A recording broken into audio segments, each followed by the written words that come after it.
మొదటి రోజున సింగనగర్ ఇక్కడికే వచ్చాను. ఈరోజు 9వ రోజు మళ్ళీ వచ్చాను. ఆ రోజుకి ఈ రోజుకి అనేక విధాలైనటువంటి పోరాటాలు చేశాం. వరదలపైన యుద్ధమే చేశాం. ఆ యుద్ధం చివరి దశకు వచ్చింది. ఈరోజు రేపుకో దీన్ని ఒక దశ పూర్తి చేసే పరిస్థితి వస్తుంది. అక్కడి నుంచి మళ్ళీ పునర్నిర్మాణం ఏ విధంగా వీళ్ళందరినీ కూడా మనం ఆర్థిక సహాయం చేసి నిలదొక్కుకోవాలనో జరిగిన నష్టంగానే అవన్నీ చేయాల్సిన అవసరం ఉంది. క్షుణ్ణంగా మీరు ఆలోచిస్తే దేశ చరిత్రలో కూడా ఇలాంటి విపత్తు ఎక్కడా వచ్చి ఉండదు. అది కాకుండా 9 రోజులు దగ్గర కొంతమంది 7 రోజులు 8 రోజులు 9వ రోజు కూడా నీళ్లలో ఉండడం అనేది ఒక అరుదైన సంఘటన. ఇది దీనికి ప్రధానమైన కారణం చరిత్రలో ఎప్పుడూ రాని వర్షం కృష్ణా పరివాహక ప్రాంతంలో రావడం. ఇంకొక పక్కన పాలకుల యొక్క తప్పిదాలు కూడా శాపాలుగా మారాయి. ఇక్కడ మనం ఒకసారి చూస్తే బుడమేరు ఒక ప్రమాదకరమైన డ్రైన్. ఇది ఓసారి వస్తే ఫ్లాష్ ఫ్లడ్స్ వస్తాయి ఇక్కడ. అలాంటి బుడమేరులో గండ్లు పెడితే ఆ గండ్లు పోడ్చకుండా చేయడం. అదే మాదిరిగా బుడమేరు డ్రైన్, దీనికి ఏదైతే బుడమేరు నుంచి కొల్లేరుకు నీళ్లు పోవాలి, ఆ నీళ్లన్నీ పోనీయకుండా చేయడం. ఎక్కడికక్కడ ఆక్రమణలు చేసి ఇష్టానుసారంగా కబ్జాలు చేసుకొని వీళ్ళ ఇష్ట ప్రకారం బిల్డింగ్లు కట్టేయడం.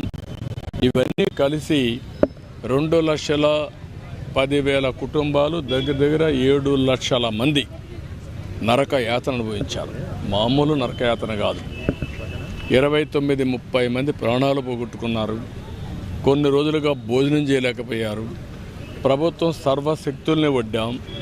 తొలి రోజు తెల్లవారే కొందికి ఏదైతే మిలిటరీ తరపున ఆ రోజే బోట్లు తెప్పించాం.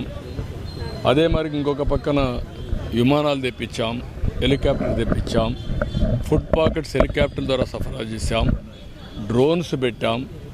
మొదటిసారిగా చరిత్రలో ఎప్పుడూ ఇవ్వని విధంగా డ్రోన్లు పెట్టి డ్రోన్ల ద్వారా ఫుడ్ పాకెట్స్ ఇచ్చాం. ఎన్ని ప్రయత్నాలు చేసినా చివరి వ్యక్తికి సహాయం చేయాలని దృఢ సంకల్పం ఉన్నా కొన్ని సందర్భాల్లో చేయలేకపోయాం.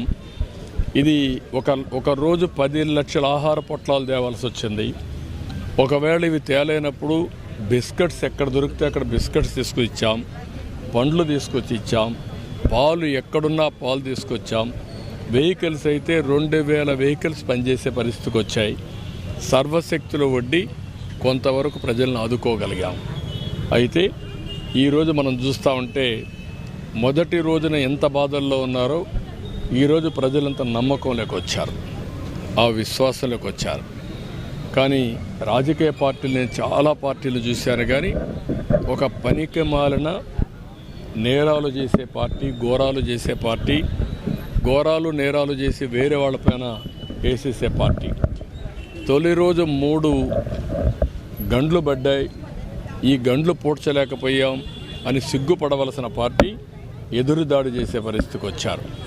అదే మరి ఇంకొక పక్కన చూస్తే 11,20,000 క్యూసెక్స్ నీళ్లు కృష్ణాలోకి వస్తూ ఉంటే వీళ్ళ కలర్తో ఉండే బోట్లు, వీళ్ళ ఫాలోయర్స్ అది కృష్ణా నదిలో వదిలిపెట్టే పరిస్థితికి వచ్చారు. దానికి సమాధానం కూడా చెప్పడం లేదు. అంటే మీకు బాధ్యత లేదా? ఎట్లా వస్తాయి మీ బోట్లు? ఒక్కొక్క బోటు 30 మెట్రిక్ టన్నులు వెయిట్ ఉంది. వచ్చింది 5 వచ్చాయి, 1 కొట్టుకొని పోయింది, 1 ఎక్కడుందో తెలియదు, 3 వచ్చి కొడితే అక్కడ ఏదైతే సపోర్టింగ్ ఇది ఉంటుందో ఆ కౌంటర్ వెయిట్ ఏదైతే ఉందో ఆ కౌంటర్ వెయిట్ ఇరిగిపోయే పరిస్థితి వచ్చింది. ఆ కౌంటర్ వెయిట్ కాకుండా కాలంకే జరుగుంటే, కాలమనే కొట్టుంటే ఏమైందని అడుగుతున్నా.